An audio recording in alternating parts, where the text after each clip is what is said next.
사람들은 흔히 말합니다. 화를 내면 지는 것이다. 참는 사람이 어른이다. 좋은 사람은 웬만한 일은 그냥 넘어간다. 우리는 이런 말을 들으며 자랐어요. 그래서 누군가 무례한 말을 해도 웃어 넘기고 억울한 일을 당해도 괜찮은 척하고 분명 상처를 받았는데도 아무 일 없었다라는 듯이 행동하는 것이 성숙한 사람의 모습이라고 믿게 되었어요. 그런데 정말 그럴까요? 만약 화를 참는 것이 언제나 정답이라면 왜 어떤 사람들은 평생 참고도 행복하지 않을까요? 왜 늘 양보하는 사람이 더 자주 상처받고 왜 늘 이해해주는 사람이 더 쉽게 이용당하며 왜 끝까지 배려하던 사람이 어느 날 갑자기 모든 관계를 끊어버리는 걸까요? 어쩌면 모든 문제는 화를 냈기 때문이 아니라 너무 오래 참았기 때문인지도 모르겠습니다. 한번 떠올려 보세요. 누군가 선을 넘는 말을 했습니다. 순간 기분이 상했어요. 가슴 한쪽이 답답해지고 그 말은 좀 심한데? 라는 생각이 들었습니다. 하지만 결국 입 밖으로 나온 말은 이것이었어요. 괜찮아요. 정말 괜찮아서였을까요? 아닐 거예요. 분위기를 망치고 싶지 않았던 것입니다. 괜히 예민한 사람처럼 보이고 싶지 않았던 거예요. 혹시라도 관계가 불편해질까봐 두려웠던 것입니다. 그래서 한번 참습니다. 그리고 또 참아요. 그러다 보면 이상한 일이 벌어집니다. 처음에는 미안해하던 사람이 다음에는 아무렇지 않게 같은 행동을 해요. 부탁도 점점 당연해지고 무례한 말도 점점 자연스러워집니다. 우리는 그 모습을 보면 말해요. 저 사람은 원래 저런 사람이야. 물론 그럴 수도 있습니다. 하지만 심리학에서는 조금 다른 이야기를 해요. 사람은 상대가 어디까지 허용하는지를 끊임없이 배우는 존재라는 거예요. 처음에는 조심합니다. 상대가 불편해하는지 어디까지 괜찮은지 무의식적으로 살펴봐요. 그런데 아무런 반응이 돌아오지 않으면 뇌는 그것을 허용된 행동으로 기억하기 시작합니다. 한 번 허용된 행동은 2번이 되고 2번은 3번이 됩니다. 그렇게 사람들은 선을 한 번에 넘지 않습니다. 조금씩, 아주 조금씩 넘어와요. 더 무서운 것은 그 선을 가장 먼저 지우는 사람이 상대가 아니라 바로 나 자신이라는 사실이에요. 내가 예민한 걸 수도 있지. 이번만 참자. 좋은 게 좋은 거니까. 이런 말들은 순간의 갈등은 피하게 해줄지도 몰라요. 하지만 그 대가는 생각보다 큽니다. 한 번 자신의 감정을 그렇게 무시하면 다음에도 자신의 감정을 무시하게 됩니다. 계속 그렇게 살아가다 보면 어느 순간부터는 무엇이 싫은지조차 말하지도 못하는 사람이 되어버려요. 누군가는 이것을 배려라고 부릅니다. 하지만 배려와 자기 희생은 전혀 다른 이야기예요. 배려는 서로를 존중하는 행동입니다. 반면 자기 희생은 나를 지우면서 관계를 유지하려는 행동이에요. 겉으로 보기에는 비슷해 보일지도 몰라도 결과는 완전히 다릅니다. 배려는 관계를 건강하게 만들지만 자기 희생은 관계의 균형을 무너뜨려요. 항상 한 사람만 참고 항상 한 사람만 이해하고 항상 한 사람만 양보하는 관계는 오래 갈 수는 있어도 건강할 수는 없습니다. 그런 관계에서는 존중보다 익숙함이 먼저 생겨요. 그리고 익숙함은 때때로 상대에게 착각을 만들어냅니다. 이 사람은 원래 괜찮은 사람이야. 이 정도는 아무렇지 않아. 부탁하면 또 들어주겠지. 상대가 일부러 나를 이용하려는 것이 아닐 수도 있습니다. 하지만 내가 계속 아무 말도 하지 않는 순간 나의 침묵은 동의로 받아들여질 가능성이 커져요. 그래서 인간관계에서 가장 중요한 것은 참는 능력이 아니라 경계를 세우는 능력이에요. 많은 사람들이 경계라는 말을 들으면 벽을 먼저 떠올릴 거예요. 사람을 밀어내고 차갑게 거리를 두는 모습을 상상합니다. 하지만 건강한 경계는 벽이 아니에요. 오히려 서로가 편안하게 지낼 수 있도록 알려주는 기준에 가깝습니다. 여기까지는 괜찮아요. 하지만 여기부터는 어렵습니다. 이 한마디를 할 수 있는 사람은 의외로 갈등이 적어요. 상대가 넘어서는 안 될 선을 알기 때문이에요. 반대로 아무런 경계도 보여주지 않는 사람은 갈등이 적은 것이 아니라 갈등을 계속 미루고 있는 경우가 많아요. 참고 또 참고 계속 참다가 어느 날 아주 작은 일에도 감정이 폭발해요. 그러면 주변 사람들은 놀랍니다. 갑자기 왜 저래? 하지만 갑작스러운 것은 없어요. 그 분노는 오늘 생긴 감정이 아니기 때문이죠. 몇 달, 어쩌면 몇 년 동안 쌓여있던 감정이 한꺼번에 터져 나온 것 뿐이에요. 그래서 진짜 강한 사람은 화를 참는 사람이 아니에요. 화를 함부로 쏟아내는 사람도 아닙니다. 자신의 감정을 외면하지 않으면서도 상대를 공격하지 않는 방식으로 표현할 줄 아는 사람이에요. 생각해보면 우리는 화를 내는 방법을 배운 적은 거의 없어요. 참는 법은 배웠습니다. 양보하는 법도 배웠어요. 눈치 보는 법도 익혔습니다. 하지만 나를 지키면서도 상대를 존중하는 방법은 제대로 배우지 못했습니다. 그래서 많은 사람들은 두 가지 극단만 선택합니다. 끝없이 참거나 더는 참지 못하고 폭발하거나. 하지만 그 사이에는 분명 또 다른 선택지가 있어요. 상대를 무너뜨리기 위한 분노가 아니라 나 자신을 지키기 위한 분노. 바로 그 차이를 이해하는 순간부터 우리의 인간관계는 조금씩 달라지기 시작할 겁니다. 그런데 여기서 한 가지 의문이 생겨요. 분명 화가 납니다. 억울한 것도 알고 상대가 선을 넘었다라는 것도 알아요. 그런데 왜 우리는 그 순간 아무 말도 하지 못할까요? 많은 사람들은 자신이 착해서 그렇다라고 생각해요. 성격이 순해서, 원래 말주변이 없어서, 싸움을 싫어해서 그렇다라고 말합니다. 하지만 조금 더 깊이 들여다보면 그 안에는 전혀 다른 감정이 숨어있는 경우가 많아요. 바로 두려움입니다. 화를 내는 것이 두려운 것이 아니라 화를 낸 뒤에 벌어질 일이 두려운 거예요. 혹시 상대가 나를 싫어하지는 않을까? 혹시 분위기가 어색해지진 않을까? 혹시 내가 너무 예민한 사람으로 보이지는 않을까? 혹시 이 관계가 끝나버리지는 않을까? 그래서 우리는 화를 참는 것이 아니라 두려움을 견디고 있는 것이에요. 그런데 아이러니하게도 그 두려움은 대부분 현실이 아니라 머릿속에서 만들어낸 상상인 경우가 많아요. 아직 일어나지도 않은 일을 걱정하며 결국 지금 일어나고 있는 불편함을 계속 감수합니다. 그 과정이 반복될수록 우리의 마음은 조금씩 이상한 방향으로 변하기 시작해요. 상대의 행동보다 자신의 감정을 먼저 의심하게 되는 거예요. 내가 너무 예민한 걸까? 이 정도는 그냥 넘어가야 하나? 다른 사람들은 다 참는데 나만 이상한 건 아닐까? 처음에는 상대의 잘못이 분명했습니다. 그런데 어느 순간부터는 내가 문제인 것처럼 느껴져요. 그래서 자신의 감정보다 상대의 기분을 먼저 살피는 사람이 되어갑니다. 이것은 배려처럼 보이지만 사실은 자신을 뒤로 미루는 습관일 수도 있어요. 심리학에서는 사람마다 책임져야 할 감정의 영역이 있다라고 이야기를 합니다. 나는 내 감정을 책임지고 상대는 상대의 감정을 책임집니다. 하지만 화를 잘 내지 못하는 사람들은 이 경계가 자주 무너져요.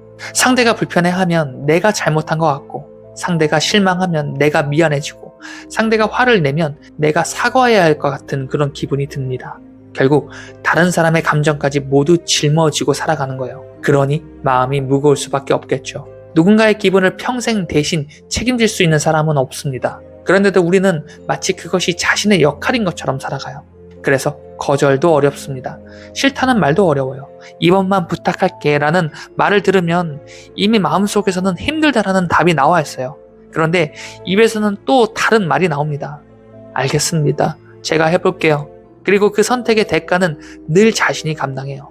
시간도, 에너지도, 감정도. 신기한 것은 사람들은 이런 모습을 오래 기억하지 않는다라는 거죠. 한 번 도와주면 고마워합니다. 2번 도와주면 익숙해져요. 3번 도와주면 당연하게 생각하기 시작합니다. 그래서 늘 희생하는 사람이 가장 큰 오해를 받아요. 저 사람은 원래 괜찮은 사람이야. 부탁하면 언제나 들어주는 사람이야. 사실은 괜찮은 것이 아니라 거절하지 못했던 것뿐인데 말이죠. 이렇게 쌓인 감정은 결코 사라지지 않아요. 겉으로는 웃고 있어도 마음속에서는 작은 빛처럼 계속 남아있습니다. 그때도 내가 참았지. 그 일도 결국 내가 했지. 왜 항상 나만 이해해야 하지? 이 기억들은 하나씩 차곡차곡 쌓입니다. 그러다 어느 날 정말 사소한 일 하나가 마지막 조각이 돼요. 컵에 물을 한 방울씩 떨어뜨리면 아무 일도 일어나지 않습니다. 하지만 마지막 한 방울이 떨어지는 순간 물은 넘쳐 흘러요. 사람들은 마지막 한 방울만 봅니다. 저 정도 일로 저렇게 화를 낸다고? 하지만 정작 넘친 것은 마지막 한 방울 때문이 아니에요. 그동안 쌓여있던 모든 감정이 한꺼번에 흘러나온 거예요. 그래서 감정을 오래 참는 사람일수록 한 번의 폭발이 더 크고 위험합니다. 그 순간의 분노는 현재를 향한 것이 아니라 과거에 참아왔던 수많은 순간들이 함께 터져나오는 것이기 때문이에요. 결국 문제는 화를 내는 사람이 아니라 화를 표현할 기회를 계속 잃어버린 사람이에요. 감정은 표현될 때 정리되지만 억눌릴 때는 사라지지 않습니다. 마음속 깊은 곳에 남아 관계를 갉아먹고 결국에는 자기 자신까지 지치게 만들죠. 그래서 나를 지키는 사람들은 화를 참는 연습보다 먼저 감정을 숨기지 않는 연습을 해야 돼요.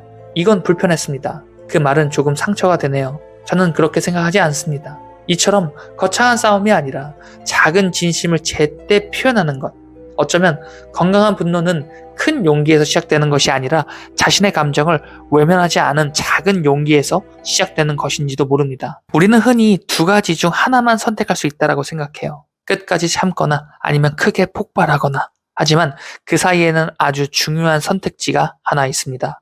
바로 나를 지키면서 화를 내는 거예요. 많은 사람들이 화를 공격이라고 생각합니다. 목소리를 높이고 상대를 몰아붙이고 이겨야 하는 싸움처럼 말하는 것을 화라고 믿어요.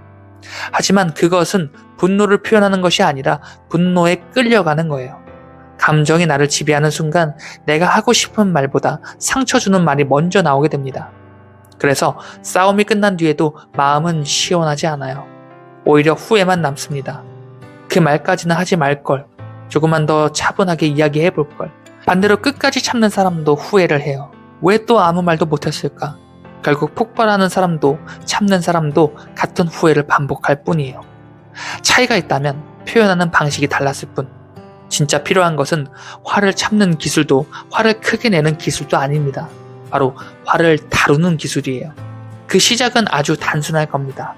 감정을 말하기 전에 사실을 말하는 것입니다. 생각해 보세요.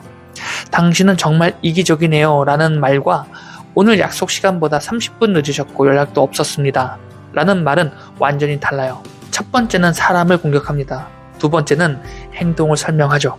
사람은 자신이 공격받는다라고 느끼는 순간 내용보다 방어부터 시작합니다. 하지만 행동을 이야기하면 상대도 변명보다 상황을 돌아볼 가능성이 훨씬 커지는 거예요. 그래서 건강하게 화를 내는 사람들은 사람을 평가하지 않습니다. 행동을 이야기해요. 성격을 비난하지 않습니다. 그저 상황을 설명할 뿐이죠. 그리고 무엇보다 자신의 감정을 숨기지 않아요. 저는 그 말이 불편했습니다. 그 행동은 저를 존중받지 못한다라고 느끼게 했어요. 이 문장에는 신기한 힘이 있습니다. 상대를 비난하지 않으면서도 내 감정은 분명하게 전달됩니다. 또 하나 중요한 것이 있어요. 많은 사람들은 화를 낼 때 과거를 모두 꺼냅니다. 그때도 그랬잖아. 작년에도 똑같았잖아. 당신은 항상 그래. 하지만 항상이라는 말이 나오는 순간 대화는 해결이 아니라 승부가 됩니다. 상대는 자신의 잘못을 인정하기보다 항상은 아니잖아 라는 반박부터 찾게 돼요. 그래서 건강한 대화는 언제나 지금의 문제를 다룹니다. 오늘 있었던 일, 지금 느낀 감정, 앞으로 바라는 행동, 이 세 가지면 충분해요. 그리고 꼭 해야 할 것이 있습니다. 건강한 분노의 목적은 상대를 바꾸는 것이 아니에요. 많은 사람들이 이 부분을 오해합니다. 내가 이렇게 말하면 저 사람이 달라질 거야. 하지만 사람은 생각보다 쉽게 변하지 않아요. 내가 아무리 좋은 말을 해도 상대는 바뀌지 않을 수도 있습니다. 그렇다면 화를 내는 것이 의미 없을까요? 오히려 그 반대입니다. 화를 표현하는 이유는 상대를 바꾸기 위해서가 아니라 내 기준을 분명하게 하기 위해서예요. 나는 이런 대우를 받아들이지 않습니다. 이 한마디는 상대를 통제하는 말이 아니라 나 자신에게 하는 약속입니다. 그래서 진짜 경계는 상대가 지켜줄 때 완성되는 것이 아니에요. 내가 끝까지 지킬 때 완성됩니다. 상대가 계속 선을 넘는다면 같은 말을 100번 반복하는 것이 경계가 아니에요. 그 행동에 맞는 거리를 두는 것이 경계입니다. 존중 없는 관계에서 계속 참는 것은 인내가 아니라 나 자신을 포기하는 일일 수도 있어요. 생각해보면 우리 몸은 참 신기합니다. 뜨거운 것을 만지면 즉시 손을 떼요. 몸을 지키기 위해서예요. 그런데 마음은 이상하게도 다릅니다. 무례한 말을 들어도 존중받지 못해도 계속 그 자리에 머물며 참으려고 해요. 몸의 상처는 금방 알아차리면서 마음의 상처는 애써 모른 척합니다.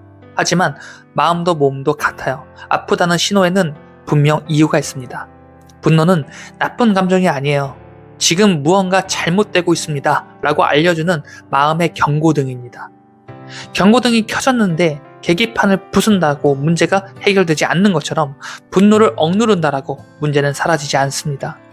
오히려 그 신호가 무엇을 말하는지 귀 기울일 때 비로소 우리는 나 자신을 지키기 시작합니다. 그래서 건강한 사람들은 화를 두려워하지 않아요. 화를 믿지도 않습니다. 다만 그 감정이 전하는 메시지를 놓지 않아요. 그 메시지를 차분하게 표현할 수 있을 때 비로소 분노는 관계를 무너뜨리는 감정이 아니라 나를 지켜주는 힘이 됩니다. 분노는 오랫동안 나쁜 감정이라는 오해를 받았어요. 그래서 우리는 기쁨은 표현하면서도 슬픔은 위로받으면서도 유독 분노만큼은 숨겨야 하는 감정이라고 배웠습니다. 하지만 조금만 생각해보면 이상해요. 기쁨에도 이유가 있듯 슬픔에도 이유가 있듯 분노에도 반드시 이유가 있습니다. 누군가가 나를 존중하지 않았을 때, 내 소중한 것을 빼앗겼을 때, 내 기준과 가치가 무너졌을 때 우리의 마음은 분노라는 감정으로 신호를 보냅니다. 그러니 문제는 분노가 아니에요. 그 신호를 어떻게 받아들이느냐가 문제입니다. 어떤 사람은 그 신호를 무시합니다. 괜찮은 척해요. 아무렇지 않은 척합니다. 그러다 마음은 점점 무뎌지고 자신이 무엇을 원하는지조차 잊어버려요. 반대로 어떤 사람은 그 신호를 그대로 쏟아냅니다. 상처받은 만큼 상처를 주고 무시당한 만큼 무시하며 결국 관계는 서로를 향한 감정 싸움으로 끝나버립니다. 하지만 건강한 사람들은 조금 달라요. 분노를 억누르지도 않고 분노에 끌려가지도 않습니다. 먼저 자신의 마음을 들여다볼 뿐이죠. 나는 왜 화가 났을까? 무엇이 나를 힘들게 했을까? 내가 지키고 싶었던 것은 무엇이었을까? 그 질문에 답을 찾은 뒤에야 말을 시작합니다. 그래서 그들의 말은 크지 않아도 힘이 있어요. 소리를 지르지 않아도 무게가 있습니다. 감정이 흔들리지 않으니 상대도 쉽게 흔들릴 수 없어요. 생각해보면 존중받는 사람들에게는 공통점이 있어요. 모든 사람에게 잘 보이려고 애쓰지 않는다라는 거예요. 누군가에게 미움받지 않기 위해 자신을 포기하지도 않습니다. 필요할 때는 웃고 필요할 때는 양보하고 필요할 때는 분명하게 선을 긋습니다. 그래서 사람들은 그들을 차갑다고 기억하지 않습니다. 오히려 믿을 수 있는 사람이라고 기억해요. 왜냐하면 기준이 분명한 사람은 예측할 수 있기 때문이에요. 무엇을 좋아하고 무엇을 싫어하는지, 어디까지는 괜찮고 어디서부터는 안 되는지를 알 수 있기 때문입니다. 그런 사람과의 관계는 오히려 편안해요. 반대로 늘 괜찮다라고 말하는 사람은 예측하기 어렵습니다.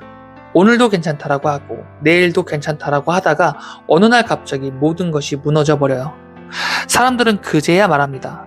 왜 이제 와서 이야기해? 하지만 사실은 이제 와서가 아니에요.